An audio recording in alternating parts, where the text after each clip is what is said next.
everything dies. You, me, everyone on this planet, our sun, our galaxy, and eventually, the universe itself. This is simply how things are. It's inevitable. And I accept it.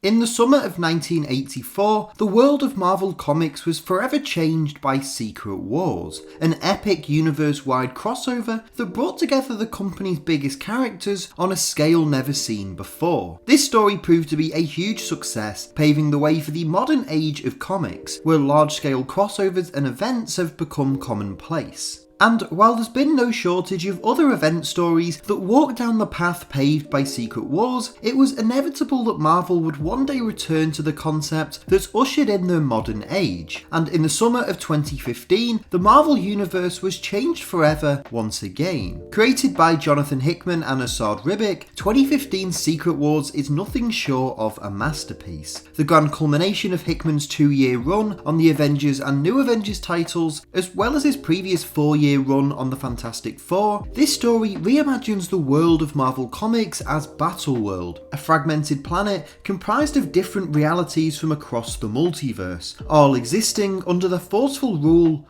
of Doctor Doom. While the original Secret Wars transported a collection of heroes and villains to a faraway planet, Hickman and Ribic's story saw the complete annihilation of the Marvel Universe, creating a story that is not only more epic in stature than anything seen previously, but also poses a vital question: what becomes of our heroes at the end of the world? This question is posed by the two central characters of Secret Wars, Doctor Doom and Reed Richards. Above all else, Secret Wars is a love letter to these two characters, who were both created by Stan Lee and Jack Kirby and helped initiate Marvel's greatest generation of success. Secret Wars is a story that attempts to provide a conclusion to the saga of Reed and Doom that's unfolded on the printed page since 1962, and a perfect distillation of what makes the Fantastic Four such an integral part of the company's universe. As you might imagine, I think Secret Wars is one of the greatest comic book stories Marvel have ever told. So in this video, I want to break down the history of just how this story came to be, discuss how the team of Jonathan Hickman and Esad Ribic set up and paid off such an ambitious saga, and how in the midst of the end of all reality, the comic tells a fitting tribute to the first family of Marvel Comics.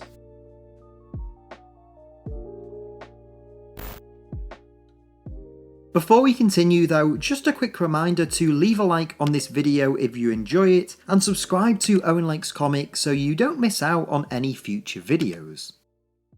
While 2015's Secret Wars was born as a labour of love, the ultimate culmination of a near decade's worth of storytelling, the origins of this story can be traced back to many decades earlier. You see, 2015's Secret Wars is very much a spiritual successor to the original 1984 story, brought to life by Jim Shooter, Mike Zeck and Bob Layton. Created as part of a partnership between Marvel Comics and Mattel, with the toy company producing a line of action figures of the same name, the comic was designed to bring together Marvel's greatest array of heroes and villains, on a scale rarely seen in books previously. The overall plot of Secret Wars saw characters like Spider-Man, the X-Men and the Fantastic Four all be teleported to Battleworld by the mysterious Beyonder, with Doctor Doom seeking to steal the Beyonder's powers for himself and conquer the universe. Although an admittedly simple story, one clearly designed to promote Mattel's newest toy line, Secret Wars became a huge success upon its release, with its first issue selling over 750,000 copies, and the overall title becoming the best-selling comic series in a quarter of a century. Understandably, Marvel would see this success and seek to tell more large-scale crossovers in its vein, with not only a direct sequel being released the following year, but high-profile event stories becoming more commonplace in subsequent decades.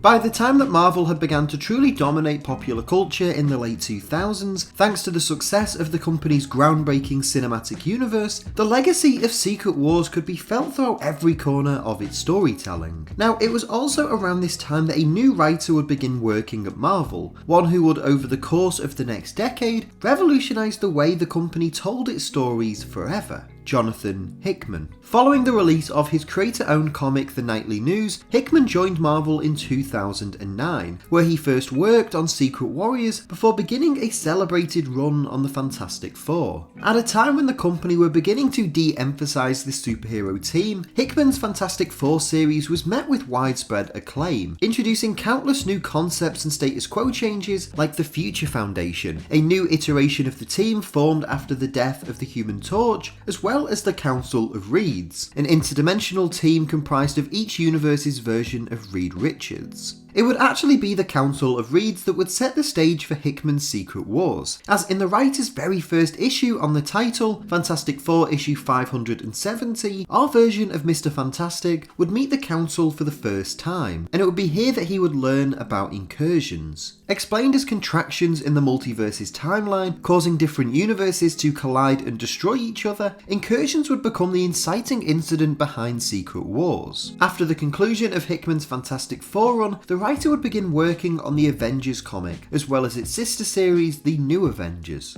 In the second issue of Hickman's New Avengers book, Reed Richards would meet in secret with the Illuminati, a team of heroes who represent each corner of the Marvel Universe, where he explains that incursions are occurring throughout the multiverse at an alarming rate, believing that they would eventually result in the complete destruction of all reality. Now, this shocking realization forces the Illuminati down an unexpected path, as they reluctantly decide to travel the multiverse and destroy alternate Earths in order to save their own, with this decision putting the heroes at odds with Captain America and the Avengers. This tension leads into the finale of Hickman's Avengers run, Time Runs Out, where only two realities remain in Marvel's multiverse, the classic Earth 616 and the Ultimate Universe Earth 1610. As one final incursion beckons, one that could destroy all of reality as we know it, both universes race to prepare themselves for an all-out war, with war breaking out across the world, both against the Ultimate's threat and the civil war between the Avengers and the Illuminati. The final moments of the Marvel Universe see Reed and the Fantastic Four attempting to flee the planet on a life raft, alongside heroes like Spider-Man, Cyclops and Thor. As the raft attempts to escape the planet, we see the Earth's surface begin to crack, with this causing the ship to start to fall apart, with Sue Storm and her and Reed's children, Franklin and Valeria, being ultimately lost in the incursion. Reed is forced to watch on in horror as his entire family vanish around him, with the heroes all disappearing into the void as the two remaining worlds collide and the entire universe suddenly goes black.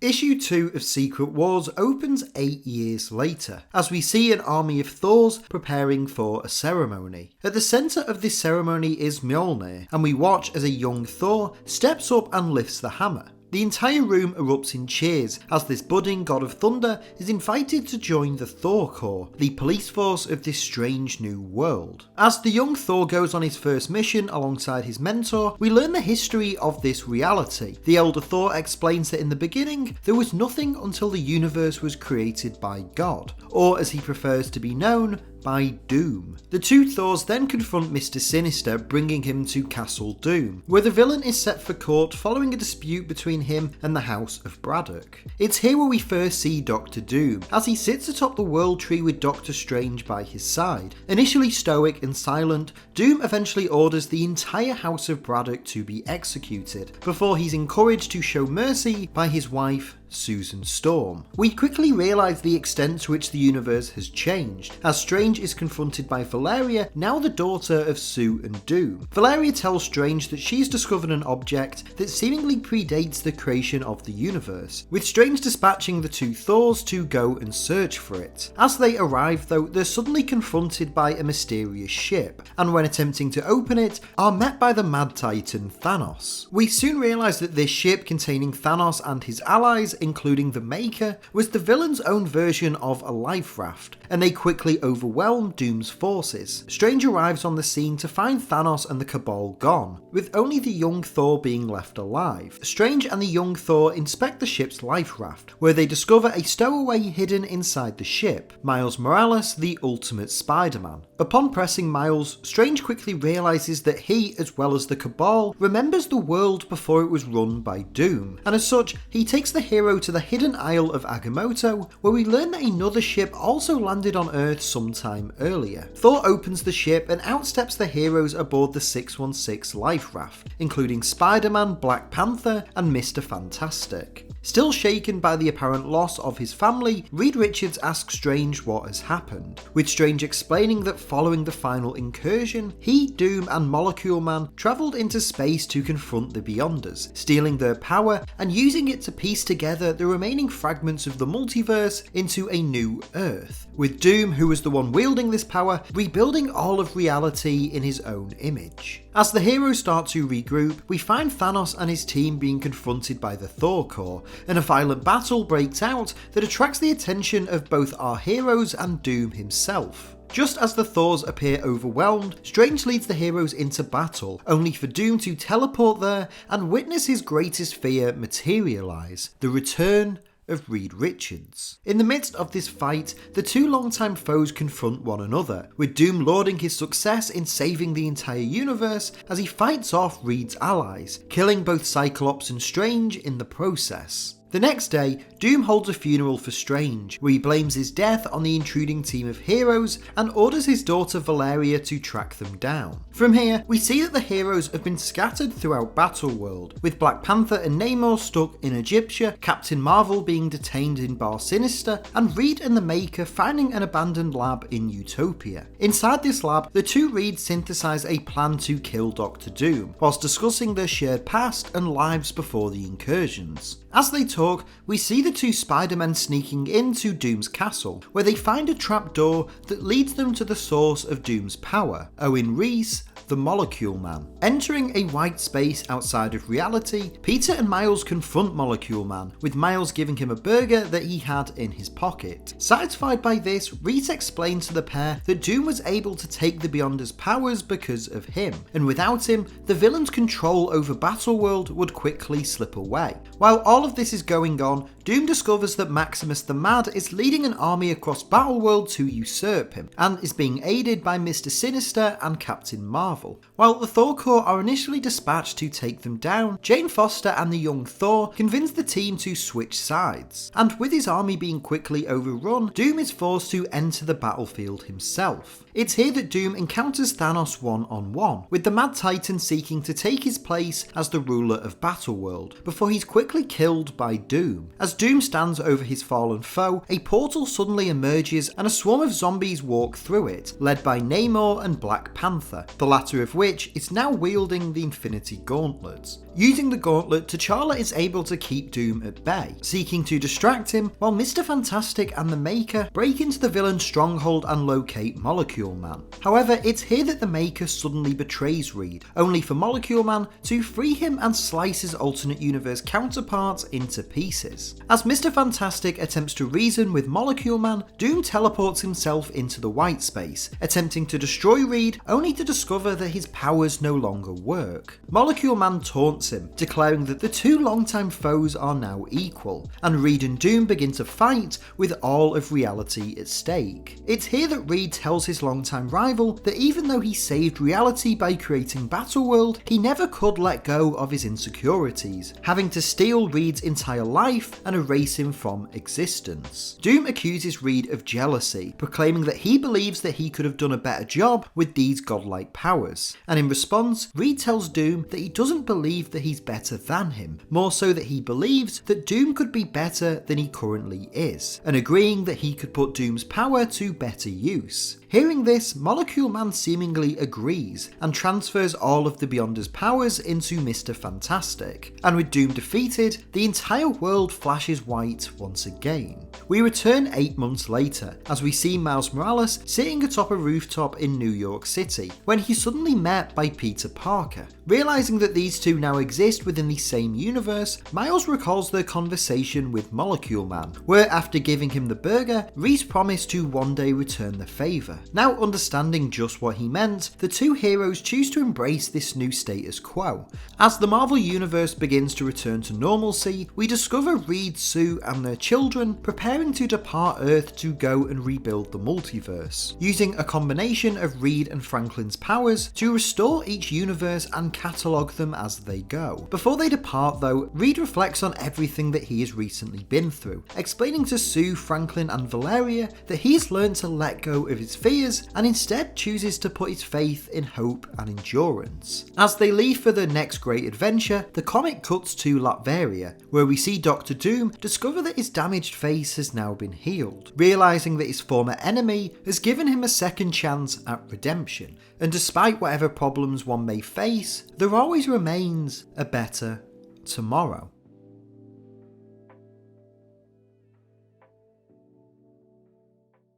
Secret Wars is not only a fantastic comic book story, but the epic climax to a decade's worth of storytelling by Jonathan Hickman, building off everything from his work on the Fantastic Four, the Avengers, and even his brief run on the Ultimates. And with such a grand culmination that pays off stories told with all of these different characters, I think it's worth highlighting the fact that Secret Wars was an idea developed by Hickman early on into his time working at Marvel. In an interview with Sketch.com, he and editor Tom Brevoort noted how the idea for Secret Wars was first floated whilst Hickman was still working on Secret Warriors, with the writer proposing an event comic that would span multiple different realities and chronicle their destruction, a premise that would later become the prelude to Secret Wars' Time Runs Out.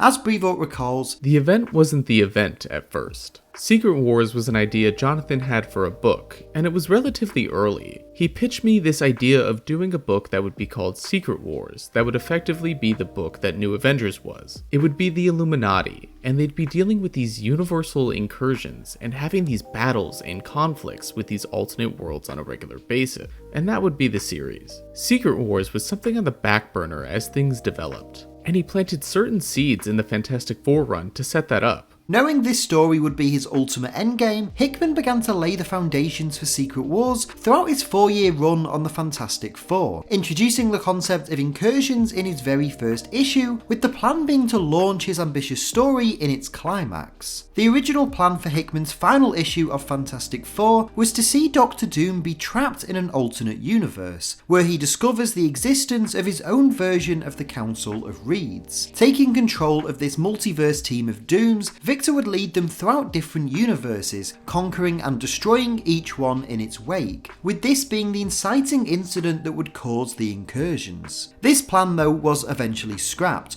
with Marvel choosing to delay Secret Wars and instead tasking Hickman with working on the Avengers. As such, the writer reworked the concept to instead focus on the Illuminati and their desperate attempts to save their universe. However, the core focus of Secret Wars would always still remain on Doctor Doom and Mr. Fantastic. Above all else, Secret Wars is a story about the Fantastic Four, something I find interesting given the context in which it was released, as Secret Wars coincided with a period where Marvel's first family were noticeably being de-emphasised within the company. By the spring of 2015, Marvel Comics would actually cancel the Fantastic Four's long-running comic, and wouldn't return to publication for another 3 years. Given the uncertainty surrounding the team's future at this time, one could even describe Secret Wars as an attempt to tell the final ever Fantastic Four story, with this sentiment even being shared by Hickman himself. In an interview with Comic Book Resources, the writer explained that there are things that have not changed since the beginning of me working on this stuff, and I think those bits are kind of obvious. The thing that organically happened, which worked to our benefit, was the fact that it was advantageous to be writing what was essentially the last Fantastic Four story. I remember the summit where this became kind of the obvious thing, and I asked Mark Waid, "Are you cool with me doing things this way?" And he was. I had Mark's blessing, which was important to me. We kind of agreed on how it should be handled. All that happened early enough that it was actually going to make it more powerful. And as far as I can recall, that's kind of the only thing that changed, even though it ended up being a really big thing. In the aftermath of Secret Wars, as Marvel would launch their all-new, all-different initiative, the Fantastic Four would completely disappear from the company's publications, with Reed, Sue and their children off rebuilding the multiverse, whilst the Thing and the Human Torch found new roles as part of different teams. With all of this in mind, the fact that Hickman's resolution to Secret Wars was a final confrontation between Mr. Fantastic and Doctor Doom felt like the perfect way to send this ensemble off into the sunset. The comic provides a fitting end to the saga of Reed and Doom that's played out in comics since July of 1962. Whereas Doom remakes reality in his own image, creating a fractured and flawed world built on his insecurities towards his longtime foe, it's Mr. Fantastic who, in the final moments of Secret Wars, uses the Beyonder's powers to create a new version of the classic Marvel universe, one where his fellow heroes can live on and continue to save the day without needing him to preside over them as the ruler.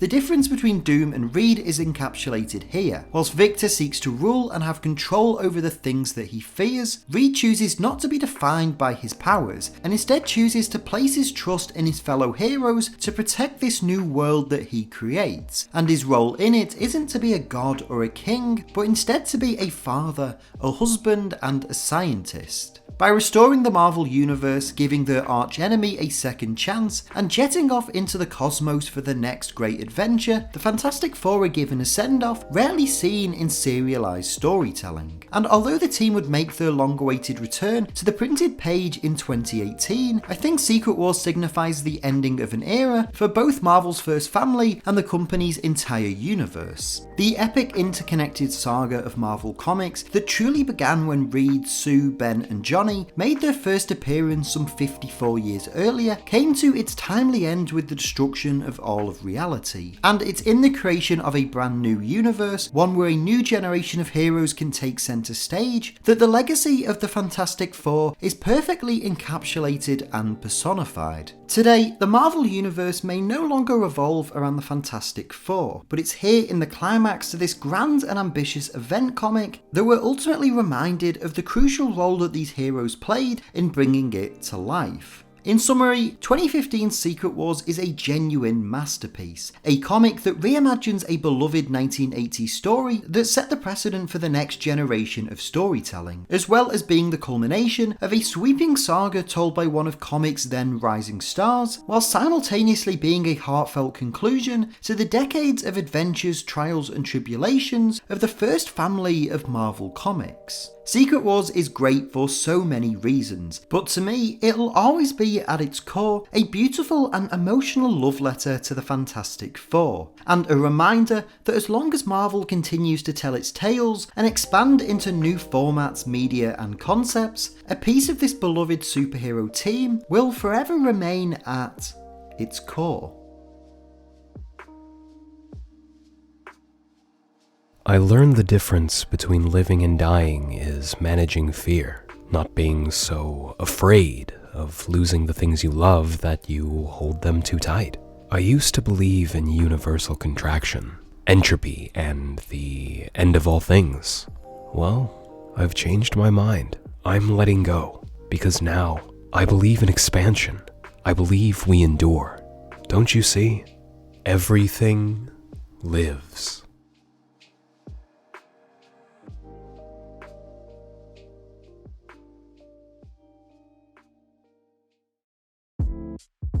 Hey everyone, thank you so much for watching today's video. I hope you enjoyed it. If you did, please make sure to leave a like on this video and leave a comment down below as well. Let me know your thoughts on everything we talked about in today's video. I can't wait to hear what you have to say as always. If you're new to Owen Likes Comics, please make sure to hit the subscribe button and the notify bell so you don't miss out on any future videos. And if you enjoyed this and you want some more, there should be some other videos on screen right now that you might also enjoy. If you want to help support the channel and help me make more videos, you can do so over at patreon.com/OwenLikesComics. Or if you just want some more of me, you can follow me on Twitter just at OwenLikesComics. But that's all for this video though. Again, thank you all so much for watching. I hope you enjoyed it, and hopefully I'll see you next time. But until then, take care and keep reading.